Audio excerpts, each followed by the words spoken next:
क्या हो गया तुम्हें? सबिहा से मिलने पर तुमने इसरार किया, अब ये हाल है तुम्हारा। कुछ नहीं हुआ, कहा ना ठीक हूँ मैं।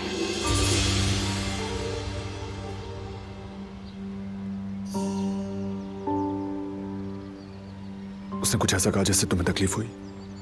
नहीं नहीं, ऐसी क्या बात कहेंगी, बस एक दूसरे से मुलाकात की, वो भी कुछ संभल गई, अच्छा ही हुआ। अब हम घर चलें?